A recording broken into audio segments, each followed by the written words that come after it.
E agora eu já vou até correr, gente. Eu já vou para os casos clínicos, tá? Eu trouxe alguns aqui para mostrar para vocês, para gente, para mostrar as minhas condutas, né? E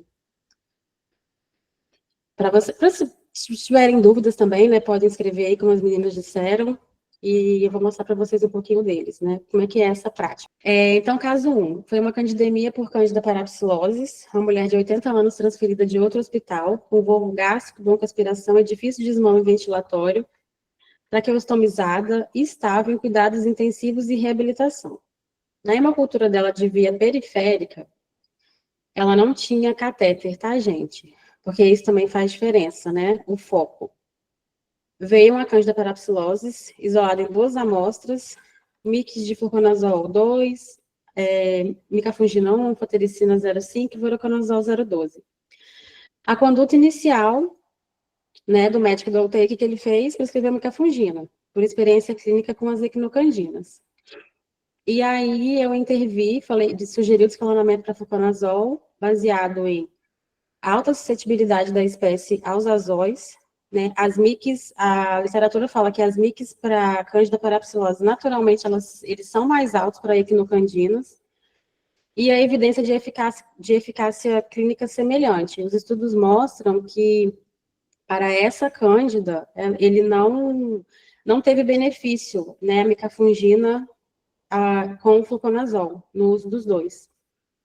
E aí eu sugeri a dose de 800 miligramas de ataque, seguidos de 400 miligramas dia, e conforme preconizado também pelo IDSA, que é um documento que a gente usa muito, foi sugerido, né, todo o protocolozinho, né, ecocardiograma, hemocultura de controle, definição de 14 dias de tratamento após a negativação. Tem algumas cândidas, a Glabrata e a Cruzei, por exemplo, a gente tem preferência para fazer micafungina com elas ao invés de fluconazol, né, por causa da resistência intrínseca ou o risco aumentado de falha. Mas no caso da parapsilose, a situação se inverte. Ela tem mais sensibilidade aos azóis e menor resposta às equinocandinas, sabe? Mesmo quando é na hemocultura. Então, assim, a ideia é sempre individualizar a conduta, né? Com base na espécie, no perfil, no quadro clínico, na evidência científica, e não aplicar protocolos de forma automática, sabe? E aí a mensagem-chave, né, que mesmo em caso de candidemia, é essencial considerar o foco primário da infecção e o perfil da espécie isolada, e não apenas seguir protocolos automáticos com equinocandinas. O médico até falou comigo na mesma hora, Paula, na minha época, a fundinemia era igual a equinocandina. Eu falei com ele, pois nem sempre, né, nem sempre. E aí ele acatou a minha. Aí eu expliquei para ele tudo isso, né? Que essa era um tipo de cândida que poderia ser feito fluconazol com segurança e tudo. E ele até falou, vou fazer por confiança, hein? Mas não concordo, não. Aí, mas ele acatou a sugestão, ajustou a conduta, o paciente evoluiu com melhora, até saiu da UTI e teve manutenção do tratamento antifúngico com estabilidade. Depois a gente até conseguiu passar para via oral o fluconazol, porque depois de 7 dias ali o paciente estável, a gente já pode passar para VO para completar os 14 dias.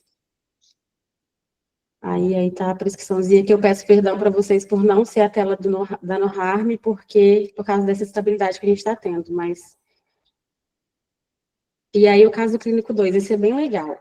Esse eu acho que acontece bastante, que é quando o paciente tem uma bacteriúria assintomática, né, o paciente tem o crescimento de uma bactéria na urina, mas ele não tem sintoma.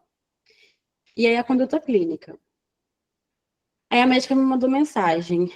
Paula, boa tarde, tudo bem? Você pode me ajudar com o caso? Aí ela me fez um áudio explicando isso e me mandou a cultura. E ela explicou, né, que o paciente não tinha sintomas, mas que tinha crescido essa bactéria, que era uma SBL, e que, que ela ia fazer, como é que ela ia tratar.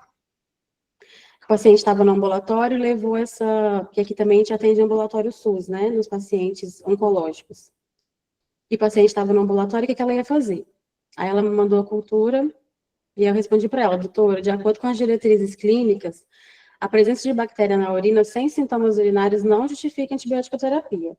Nesses casos, a recomendação é apenas acompanhar clinicamente, salvo em situações como gestante ou preparo para cirurgia urológica.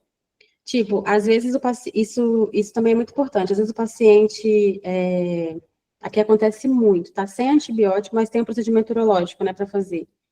Colocar um WJ, passar uma cistostomia, nefrostomia, e aí vem uma cultura positiva, você vai ver isso, quando você acompanha só o antimicrobiano, você só vai ver isso se o paciente não tem antibiótico prescrito, ele não entra no meu filtro.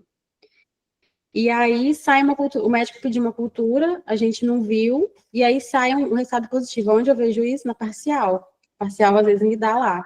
Crescimento de IgG, eu vou ver, o paciente não está usando antibiótico, mas tem procedimento agendado. Aí, nesses casos, a gente indica fazer.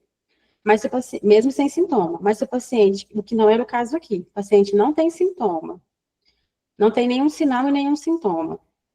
E cresceu a bactéria na urina, não precisa tratar, a não ser casos de gestante e paciente que vai preparando para uma cirurgia urológica.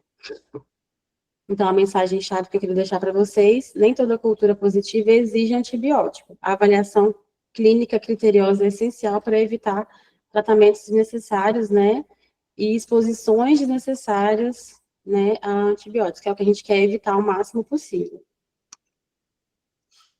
Desfecho clínico era paciente ambulatorial, foi acompanhado clinicamente sem necessidade de antibiótico terapia. O 3 também gera muita polêmica com os médicos, né? Que é quando a gente tem o crescimento de um bacilo gram-negativo, né? Que tem uma beta-lactamase de espectro estendido, sensível a pipetazo. Aí era uma mulher de 40 anos, tratamento de câncer de colo de útero, localmente avançado, foi internada com queixa de astenia, disúria, intensa, sinais sistêmicos compatíveis com infecção urinária. Histórico recente de Bactrim para furunculose. A cultura veio uma E. coli SBL sensível a mica, clavulina, ertapenem, imipenem, mero, nitro e pipetazo. A paciente estava com ceftriaxona há 2 dias, quando a médica viu a cultura, o que que fez? Meropenem, né? Porque todo esse biel é carbapenêmico, né? Na cabeça deles, né? E aí, eu intervi, sugeri o descolamento pipetazo, né? Só por mais 3 dias, porque não era uma ITU complicada, e tem essa questão do tempo também. O paciente estava estável, não era uma ITU complicada, já tinha feito 2 dias de meropenem, então não precisaria ser feito 7, já que a paciente estava evoluindo clinicamente bem.